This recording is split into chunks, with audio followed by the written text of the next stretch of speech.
조선야화를 찾아주셔서 감사합니다. 구독과 좋아요, 알림 설정 부탁드립니다. 오늘도 즐겁고 행복한 시간 되시기 바랍니다. 옛날 조선시대 한변두리 마을 박자골에 최진욱이라는 소년이 살았습니다. 진욱이는 최연감댁의 외동아들이었는데요. 어렸을 때부터 영특하여서 많은 관심을 한몸에 받았습니다. 서당의 훈장님도 진욱이를 보며 군계일학이라며 칭찬을 아끼지 않았습니다. 아따, 우리 도련님은 머리가 얼마나 좋은지 서당에서도 소문이 잦아요. 그러니까 나도 살다 이렇게 똘똘한 아이는 처음 본다니까요. 듣자하니 이번에 생일만 지나시면 곧바로 한양에 있는 성균관에 입학한다는디. 아주 마을에 경사가 났어. 이에 진욱이는 아주 콧대가 하늘 높은 줄 모르고 솟아올라 버렸습니다. 주변에서 영재라고 떠받들어주니 세상에서 제일 머리 좋은 사람은 자기 자신이라고 확신하였거든요. 게다가 마을의 현감나리의 아들이니 아주 그냥 세상이 우습게 보였습니다. 역시 박자골의 자랑 개운서당의 풍우나 진욱이야. 너가 드디어 성균관에 입성하는구나. 성균관이 별거더냐? 과연 이 만학주 최진욱을 감당할 수 있을런지나 모르겠다. 그래, 우리 만학주 선생의 말이 맞지. 뺀질뺀질한 한양 놈들 코를 납작 눌러줘버려. 너희들은 정말 하나만 알고 둘은 모르는구나. 성균관의 유생새님들과 겨루는 것은 본자의 목표가 아니다. 하늘이 나를 내신 뜻이 무엇이겠느냐? 무지몽매한 우민들을 일깨우고 장차 올바른 길로 인도하라는 것 아니겠느냐? 맞지. 진욱이야, 말로 백성을 구제할 선비가 될 사람이지. 성균관은 대의를 내딛는 큰 길의 첫걸음일 뿐이다. 내 장차 과거급제하여 조정에 들어가면 헛배만 부른 늙은이들을 쓸어내고 나라를 바로잡을 것이다. 그것이 내 소명이니라. 진욱이는 친구들 앞에서 거만하게 거들먹거리며 포부를 밝혔습니다. 이에 알랑방귀나 뀌는 친구들은 모두 박수치며 진욱이를 부추겼지요. 진욱이 눈에는 두려울 것이 없었습니다. 그렇게 진욱이는 오는 봄 당당하게 성균관에 입성하였습니다. 입학하는 동기들은 모두 조선에서 내놓으라 하는 수재들이었죠. 그러나 여전히 진욱이 눈에는 우습게만 보일 뿐이었습니다. 그런 진욱이는 첫 번째 강경을 듣고 당혹감에 얼굴이 하얗게 질리고 말았습니다. 죄주가 읊는 경전의 구절들은 난생 처음 듣는 듯 생소하기만 했고 그 깊이를 알 수 없는 해석들은 머릿속에서 갈피를 잡지 못하게 했던 것입니다. 아니, 이게 무슨 말이란 말인가? 이는 평소 외우던 경서의 구절과는 사뭇 다르지 않은가? 저건 도대체 무슨 뜻이지? 진욱이는 주변을 둘러보았습니다.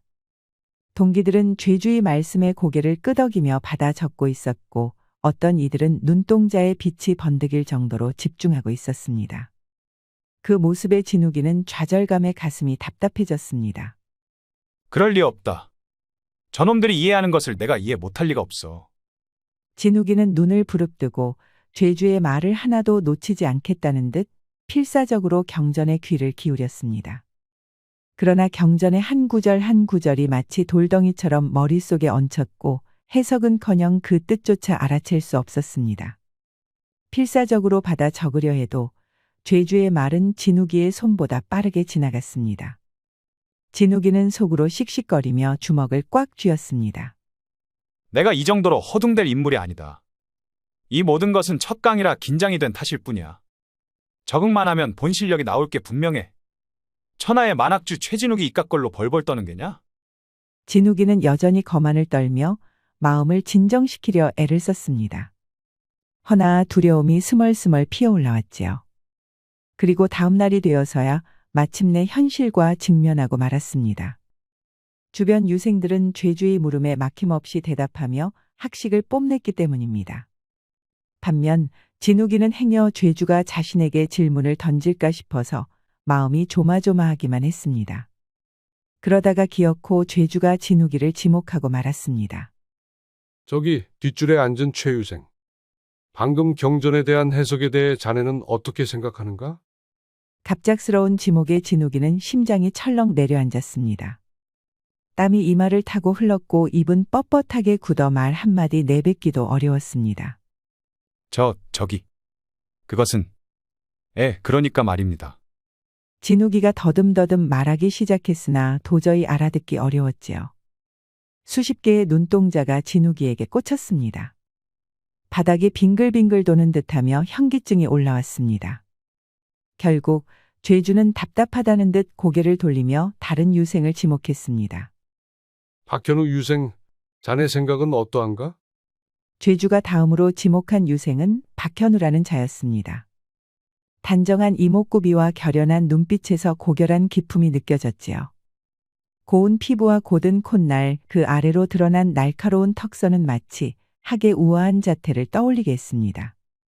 박유생은 옷자락이 스치는 소리도 없이 부드럽게 일어나 꼿꼿이 허리를 펴고 거침없이 말하기 시작했습니다. 죄주님께서 말씀하신 해석은 공자의 가르침과 깊이 맞닿아 있사옵니다. 이 구절은 충서의 덕목을 강조한 것으로 보입니다. 공자께서 말씀하시길 기소불욕, 물시여인이라 하셨사온데 이는 곧 자신이 원하지 않는 바를 남에게 행하지 말라는 도리이옵니다. 박유생은 잠시 말을 멈추고 죄주를 바라보았습니다. 자칫하면 잘난 척하는 것처럼 보일 수도 있었기 때문에 좀 더 길게 이야기하여도 되는지 뜸을 들인 것이지요. 이에 죄주는 인자하는 미소를 지으며 고개를 끄덕였습니다. 계속 말하게. 이 구절의 가르침은 단순히 개인의 품행을 넘어 백성과 천하를 다스리는 데까지 미치는 대의라 할 수 있사옵니다. 죄주님의 해석은 이를 명확히 밝혀주신 것으로 유학의 본질을 환히 드러내신 바라 사료되옵니다. 박유생, 참으로 훌륭한 답이로다. 유학의 근본은 실천에 있음을 잊지 말고 정진하게. 박유생의 대답에 주변 유생들도 감탄하며 고개를 끄덕였지요. 이에 반해 진욱이는 한없이 작아질 수밖에 없었습니다. 어찌나 부끄럽고 수치스러운지 얼굴이 삶은 문어 마냥 벌겋게 붉어졌습니다. 강의가 끝나자 진욱이는 마침내 자기 주제를 깨달았습니다. 우습다며 여겼던 이들이 나보다 한참 앞서 있다니. 내가 정말 우물 안개구리였단 말인가. 진욱이는 처음으로 하늘 높은 줄 모르던 콧대가 처참하게 꺾이는 순간이었습니다. 그럼에도 진우에게 드높은 자존심은 쉽사리 부러지지 않았습니다. 악착같이 강의에 집중하며 책을 읽고 공부하였습니다. 쉬는 시간은 물론이고 자는 시간, 먹는 시간까지 아끼며 죽으림을 다했지요. 허나 다른 유생들은 마치 다르게 태어나기라도 했는지 도저히 진도를 따라잡을 수 없었습니다. 진욱이는 그제야 다시 또 깨달았지요. 이들은 조선팔도 전국의 수재 중에 수재들이었다는 것을요. 그중 진욱이는 가장 밑바닥에 있는 천재는커녕 그저 범죄에 불과했습니다. 자만과 오만에 눈이 가려진 범부였구나. 이런 내가 무얼 얻겠다고 아득바득 이곳 한양까지 올라와 성균관의 겁도 모르고 들어왔는가. 절망에 빠진 진욱이는 그날부터 완전히 비뚤어져 버렸습니다. 학문은 뒷전이고 집에서 보낸 용돈으로 방탕한 생활을 했습니다. 성균관에서 간신히 쫓겨나지 않을 성적만 받으며 지냈지요. 그러던 어느 날이었습니다. 강의가 끝난 뒤 진욱이는 박유생과 우연히 마주치게 되었습니다. 박유생은 늘 그렇듯 단정하고 공손한 태도로 가벼운 목례를 하며 지나쳤지요. 허나 진욱이는 박유생의 눈빛에서 어딘가 자신을 내려다보는 듯한 착각을 하였습니다. 저 눈빛은 무엇란 말인가? 그래, 내 놈이 보기에 나는 그저 하찮은 버러지에 불과하겠지. 이 뻔뻔하고 거만한 놈. 진욱이의 절망감은 검고 어두운 열등감으로 변해버렸습니다. 그러고 보니 진욱이가 죄주의 질문에 제대로 답하지 못한 날도 바로 저 박유생이 거들먹거리며 학식을 뽐내지 않았더랍니까? 적어도 진욱이는 그렇게 기억하고 있었습니다. 열등감으로 짓눌려 있던 진욱이는 박유생의 공손한 인사에도 심한 모욕감을 느꼈습니다. 이뿐만이 아니었습니다. 한양에서 소문이 자자한 천하절색의 미인 김영감댁의 현영아 씨가 성균관 유생들 앞에 나타난 날이었지요. 현영아 씨는 고운 옷자락을 살랑이며 등장하더니 모인 유생들 사이를 지나 곧장 박현우 유생 앞에 섰습니다. 주변은 술렁거렸고 유생들 사이에는 숨죽인 웅성거림이 퍼졌습니다. 현영아 씨가 무슨 일로 이곳까지 찾아오셨나? 맙소사. 마치 선녀가 지상에 거니는 것 같구나. 유생들은 수군거리며 현영아 씨의 아름다움에 탐복했습니다. 성균관의 유생들이라면 현영아 씨에게 흑심을 품지 않은 이들이 없을 것입니다. 이는 진욱이도 마찬가지였습니다. 진욱이도 현영아 씨에게 선물을 보내며 애절하게 구애하였지요. 허나 현영아 씨는 아직 연애를 할 마음이 없다며 매몰차게 거절했습니다. 진욱이는 가슴이 쓰라렸지만 한편으로는 납득했습니다. 그리고 다른 유생놈들이 현영아 씨에게 차이는 것을 보면서 속으로 안도했습니다. 그야말로 절벽 위의 꽃 같은 존재였거든요. 헌데 그 현영아 씨가 직접 성균관을 찾아온 것도 모자라 박유생 앞에 섰습니다.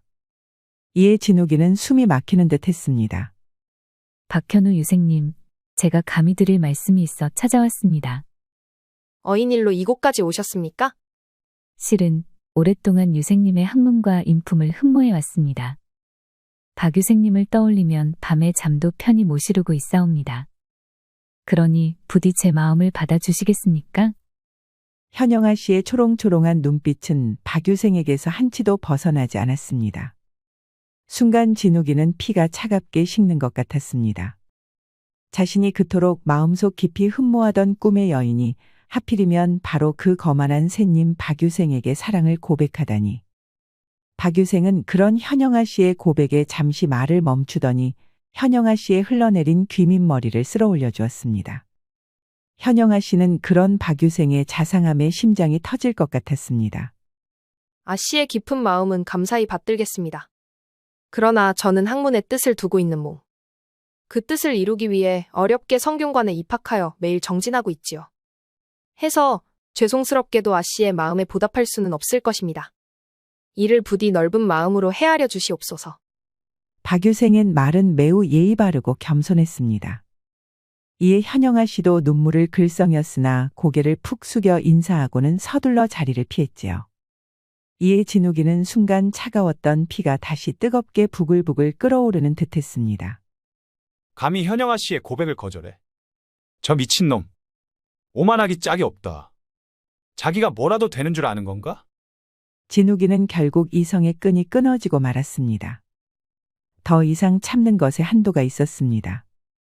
저 뻔지르르하게 반듯한 면상의 주먹을 한 방 먹여주지 않으면 도저히 참을 수 없을 것 같았습니다. 아니, 주먹뿐만이 아닙니다.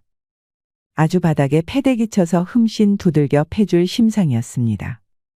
강의가 끝난 뒤 진욱이는 일부러 늦게 나서는 척하며 박유생의 뒷모습을 주시했습니다. 박유생은 언제나처럼 여유로운 걸음으로 강의실을 나서더니 유생들의 숙소인 동제로 향하는 듯 보였습니다. 진욱이는 몰래 그의 뒤를 쫓으며 덮칠 시기를 엿보았지요. 사람들이 있으면 목격자가 생긴이 아니 되었습니다. 어두운 뒷골목에 접어들면 단숨에 달려들어 뜨거운 맛을 보여줄 참이었습니다. 그러나 기회는 쉽게 오지 않았습니다. 박유생은 다른 유생들과 마주칠 때마다 멈춰서서 인사를 주고받으며 조심스러운 태도를 보였고 덕분에 진욱이가 숨어야 하는 순간이 계속 이어졌습니다. 그럴 때마다 진욱이는 속으로 이를 갈았습니다. 어찌 저리 자기 혼자 깨끗한 척을 할까? 홀로 고고한 척, 고상한 척 다하는 박유생을 보니 속이 뒤집어졌습니다. 그 허울 좋은 면상을 죽사발로 만들어주마. 그런데 영 이상했습니다. 박유생은 곧바로 동제로 들어가지 않고 성균관 밖으로 나가는 것 아니겠습니까? 그럼 그렇지. 내 놈도 더러운 구석이 있었구나. 처음에 진욱이는 박유생이 밖으로 나가 술이라도 마시는 거라고 생각했습니다. 그런데 박유생은 번화가를 지나 외곽으로 향하더니 오래되고 허름한 초가집들이 늘어선 거리로 들어갔습니다. 그러더니 그중 가장 작고 볼품없는 초가집에 쑥 들어가는 것이지 뭡니까? 진욱이는 어리둥절해하며 조심스럽게 담벼락에 몸을 숨겼습니다. 그리고 나뭇가지로 만든 울타리 너머 안에 머리를 살며시 들이밀었지요. 그러자 놀라운 광경이 눈에 들어왔습니다. 박유생이 집안에서 옷을 정리하더니 머리를 풀어헤치기 시작한 것입니다. 그러고는 저고리와 치마를 입었습니다. 이럴 수가. 박유생이 여장이라도 하는 것일까요? 헌데 자세히 보니 아니었습니다. 여장이 아니라 박유생은 매우 아름다운 여인이었던 것입니다. 진욱이는 숨이 턱 막혔습니다. 저게 무엇이란 말인가? 박유생이 여자라고. 그렇습니다. 평소에 남자치고 지나치게 아름다워서 기생오라비 같은 녀석이라고 생각했건만 그것이 아니라 현영아 씨 따위와는 비교도 안 되는 엄청난 미인이었던 것이지요. 진욱이는 입을 틀어막고 계속해서 박유생을 훔쳐보았습니다. 언니, 오늘은 뭐 가져왔어? 누나, 배고파. 박유생이 옷을 갈아입자 어린 꼬마들이 우르르 튀어나와 박유생의 치맛자락에 매달렸습니다. 한두 명이 아니라 무려 5이나 되었지요. 박유생은 화사하게 웃으며 동생들을 다독였습니다. 그러고 부엌으로 가더니 가져온 쌀을 꺼내며 급히 밥을 준비하기 시작했습니다. 아이들에게 밥을 먹인 뒤에도 그녀는 동생들의 공부를 봐주고 집안일을 도맡아 하며 바쁘게 움직였습니다. 박유생은 어머니처럼 자상한 언니였고 어린 동생들은 그런 박유생을 잘 따랐지요. 부모의 모습은 보이지 않았지만 퍽이나 행복한 모습이었습니다. 담 너머에서 이 모든 광경을 지켜보던 진욱이는 머리를 한 대 세게 얻어맞은 것 같았습니다. 어린 동생들 뒷바라지를 모두 하면서도 성균관에서 수석을 유지하였단 말이냐? 그것도 여자의 몸으로? 진욱이는 순간 방탕했던 지난 날들이 주마등처럼 떠올랐습니다. 오만했던 콧대가 꺾이자 자포자기하여 공부는 뒷전으로 미루고 남들을 깔보며 핑계를 대었던 지금까지의 삶이 스쳐 지나갔지요.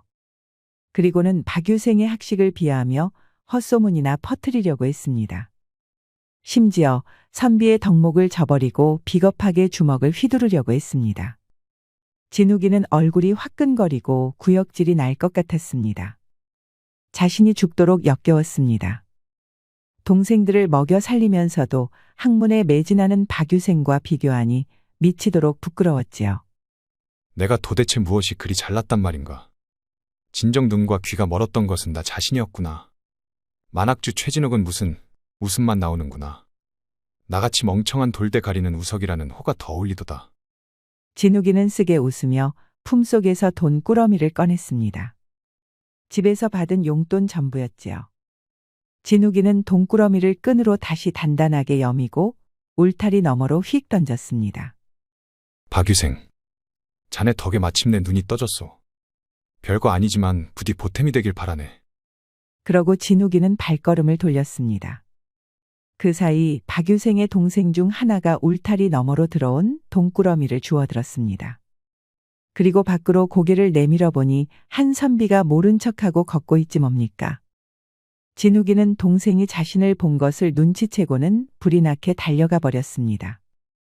언니, 담 너머에서 누가 이걸 던지고 갔어. 박유생은 황급히 밖으로 나가 도망치는 진욱이의 뒷모습을 보았습니다. 그리고 심각한 표정으로 얼굴이 굳어버렸습니다. 자신의 정체를 진욱이에게 들켜버렸으니까요. 허나 진욱이는 박유생을 남장 여자라고 성균관에 고자질할 마음이 전혀 없었습니다. 오히려 반대였습니다. 남을 헐뜯고 비난하는 것은 이제 더는 하고 싶지 않았습니다. 그날 이후 진욱이는 마치 사람이 달라진 것처럼 행동했습니다. 방탕한 생활을 완전히 끊었습니다. 기생집보다 서재에 있었고 술잔이 아닌 붓을 들었습니다. 물론 이는 쉽지 않았습니다. 애초에 범죄였던 진욱이는 남들의 배는 더 노력해야 했습니다. 그리고 진욱이는 기꺼이 더 노력했습니다. 또한 행동거지를 바르게 하며 주변 유생들에게도 한결 부드럽고 예의 바르게 대했습니다. 과거의 오만한 모습은 찾아볼 수 없었습니다. 성균관 유생들은 갑자기 돌변한 진욱이의 모습에 의아해하며 웅성거렸습니다. 아니, 최유생이 갑자기 왜 저렇게 변했단 말인가? 평소에 책이라곤 덮어놓고 놀기만 하더니 요새는 밤낮으로 공부만 한다더군. 진욱이는 주변의 시선 따윈 신경 쓰지 않았습니다. 오로지 박유생과의 그날의 만남이 계속 마음속에서 울렸을 뿐입니다. 그는 다짐했지요. 더 이상 부끄러운 삶을 살지 않겠다고 말입니다. 죽을 만큼 공부해도 성적은 더디게 올랐습니다. 그러나 진욱이는 좌절하지 않았습니다. 오히려 고통이 달콤하게 느껴졌으니까요. 그리고 며칠 후 박유생이 직접 진욱을 찾아왔습니다. 진욱이는 서재에서 책에 파묻혀 공부를 하고 있었는데 갑자기 나타난 박유생의 모습에 깜짝 놀란 눈치였습니다. 최유생, 잠시 시간을 내어주시겠소? 드릴 말씀이 있어 그러오. 나를 찾으셨다니 무슨 일이요? 박유생은 대답 대신 맞은편에 앉았습니다. 그리고 긴 한숨을 내쉬며 진욱이를 똑바로 바라보았습니다. 자네, 그날 내가 집에 들어간 것을 보았겠지. 진욱이는 잠시 입을 꾹 닫더니 눈을 다시 책으로 돌렸습니다. 무슨 말 하는 것인지 모르겠소이다. 모른 척 해도 소용없어. 자네가 돈을 던지고 간 거 다 보았으니 말이야. 그리고 또 자네도 내 비밀을 알고 있겠지. 공자께서도 말씀하시길 생난이간이라 하였소. 외모는 드러나기 쉬우나 사람의 진정한 덕성은 알아보기 어렵다 하셨죠. 맞소. 허나 어찌하여 아무 말도 하지 않고 넘어가는 거요? 내 정체를 알았다면 당장 성균관에 고발하여 나를 쫓아낼 수 있을 텐데 말이오. 이제와 하는 말이지만 그대는 나를 탐탁치 않게 여기지 않았소? 진욱이는 바쁘게 움직이던 손을 멈추었습니다. 그리고 조용히 고개를 들어 박유생을 바라보았지요. 자네를 고발한다고 해서 뭐가 달라지겠소? 그리하여 얻는 것은 자네의 불행과 나 자신의 비겁한 뿐이겠지. 나는 이제 그런 짓을 할 만큼 어리석지 않소. 그 말이 진심이요? 박유생 자네를 보고 깨달았소. 나는 이제 더 나은 사람이 되고 싶을 뿐이요. 그리고 자네 덕분에 방탕했던 지난날을 반성하게 되었소. 그러니 도리어 내가 부탁하고 싶소. 나를 용서해 주시구려. 박유생은 입을 다물고 뭐라 대답하지 못했습니다만 진욱의 두 눈은 진실되어 보였습니다. 또한 그날 이후로 완전히 뒤바뀐 그의 태도와 행동은 신빙성을 더해주었죠. 박유생은 고개를 끄덕였습니다. 그대가 내게 용서를 빌 것이 무엇이 있겠소? 해서 내 부탁 하나 합시다. 부디 내 비밀은 모른 척 해주시오. 언젠가 정체를 밝힐 날이 오겠지만 지금은 아닙니다. 걱정 마시오. 그대의 비밀은 내 가슴 속에 묻어두겠소. 대신 나 역시 약속 하나만 받겠소. 갑작스러운 진욱이의 제안에 박유생은 고개를 갸웃거렸습니다. 진욱이는 은밀한 이야기를 하려는 듯 몸을 앞으로 빼내밀었습니다. 이에 박유생은 조용히 귀를 기울였습니다. 무엇이요? 과거에 서서 나와 함께 장원급제하겠다는 약속이요. 우리 둘 다 이겨내고 반드시 성공합시다. 박유생은 살짝 미소 지으며 손을 내밀었고 진욱은 그 손을 힘껏 잡았습니다. 그날부터 진욱이와 박유생은 합심하여 공부하였습니다. 특히 박유생은 틈틈이 진욱이의 부족한 부분을 세세히 파악하여 그에 맞춰 친절하게 설명해 주었습니다. 맹자께서는 말씀하시길 대장부는 뜻을 세우고 굽히지 않는다 하셨지요. 자네가 글을 쓸 때도 마찬가지요. 중심 논지를 세우고 흔들리지 않아야 하지 않겠소? 과연 그렇구려. 또한 경서를 해석하는 법에서도 박유생의 가르침은 뛰어났습니다. 박유생은 주자의 주석이나 정의천의 글을 인용하며 단순한 문자적 해석에 그치지 않고 그 이치를 풀어내는 방법을 강조했습니다. 주자께서는 이는 천하 만물이 본디 하나로 돌아가는 마음이라 하셨지요. 이를 풀어내자면 단순히 도리를 이야기하는 것이 아니라 사람과 세상의 관계를 이해하는 데에서 출발해야 하오. 자네라면 이를 어찌 설명하겠소? 진욱은 처음에는 머뭇거렸지만 점차 자신의 생각을 정리하며 논리를 세우기 시작했습니다. 그리고 무엇보다도 암송과 반복학습을 게을리하지 않았습니다.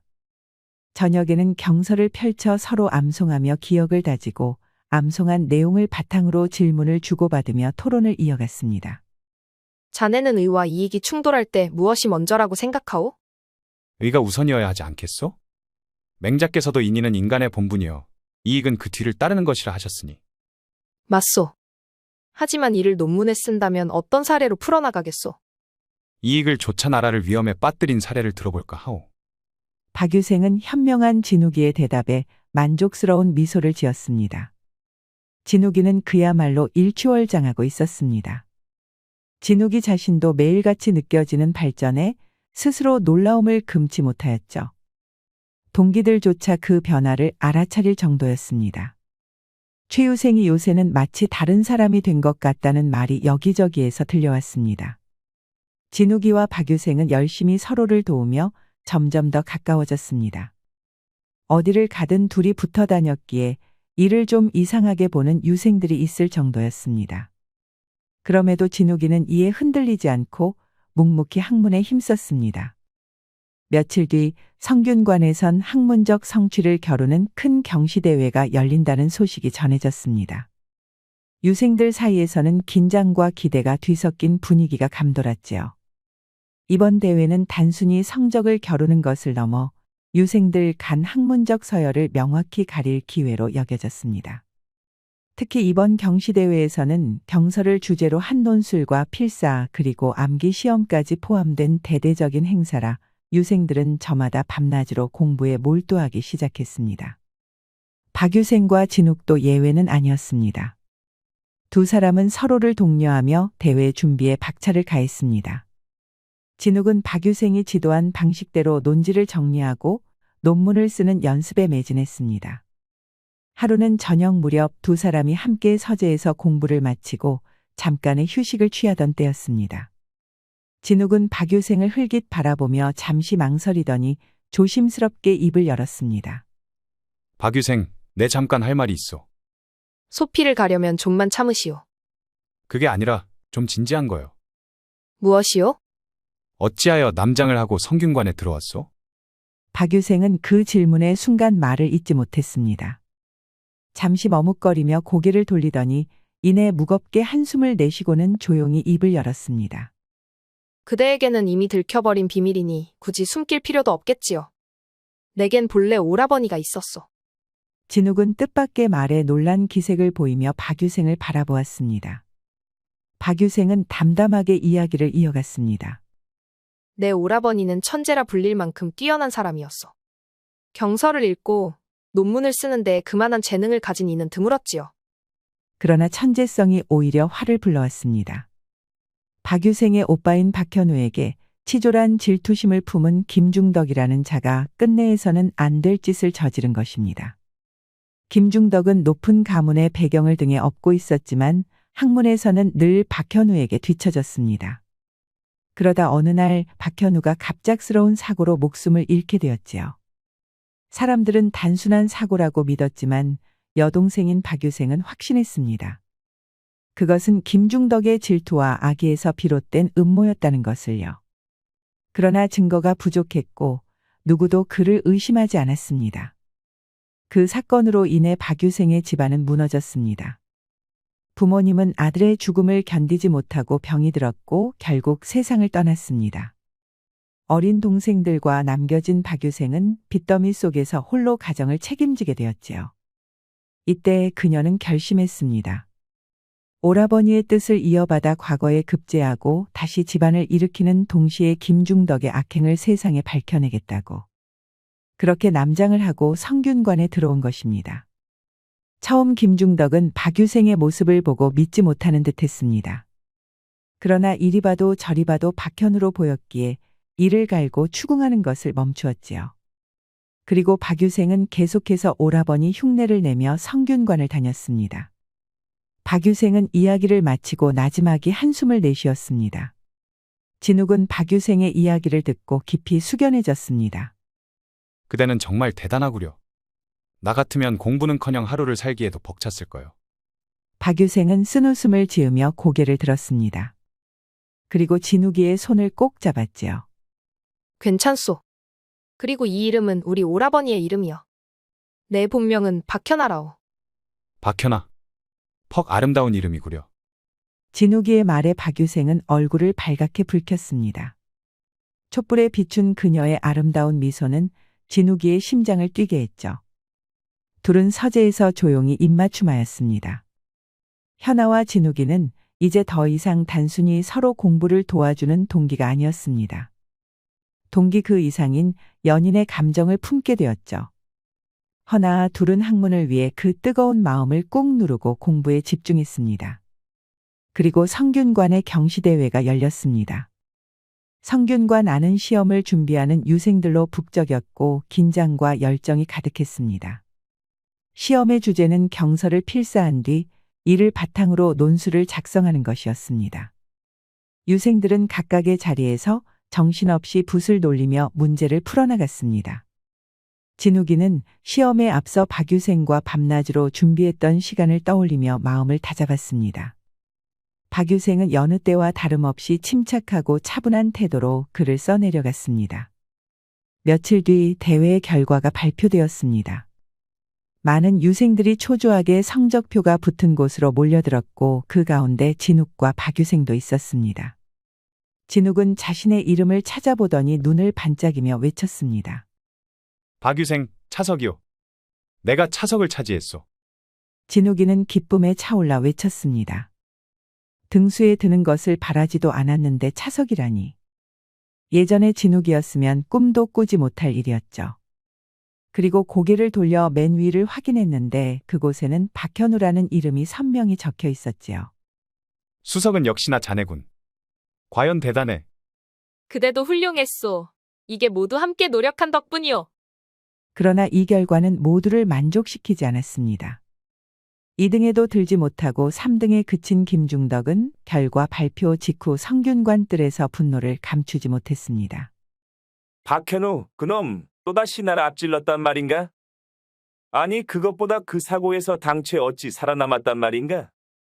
그때 얌전히 죽었으면 이럴 일은 없었을 텐데.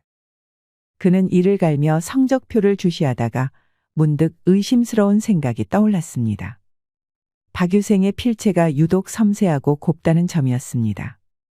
그는 경시대회에서 필사한 박유생의 답안을 몰래 열람하며 글씨의 가느다란 필체와 정교함에서 수상한 느낌을 느꼈습니다. 이는 그 증오에 맞이 않던 박유생의 필체가 아니었기 때문입니다. 이건 아무리 봐도 평소 박현우의 글씨가 아니다. 무엇보다 남자의 글씨체가 아니야. 김중덕은 박유생의 평소 행동과 더불어 유독 신체를 드러내지 않으려 애쓰는 모습을 떠올리며 더욱 의심을 키웠습니다. 이에 김중덕은 행동에 나섰습니다. 김중덕은 며칠간 은밀히 박유생의 뒤를 캤습니다. 그는 몰래 따라다니며 박유생이 시험을 마치고 성균관 밖으로 나서는 모습을 지켜보았습니다. 한밤중 박유생은 성균관을 나와 골목길로 사라졌고 김중덕은 그림자처럼 그녀를 뒤쫓았습니다. 그리고 그녀가 허름한 초가집으로 들어가는 것을 본 김중덕은 울타리 너머에서 몰래 안을 훔쳐봤습니다. 그가 본 것은 충격적이었습니다. 박유생이 집 안에서 머리를 풀어헤치며 저고리와 치마를 입는 모습을 보고 만 것이죠.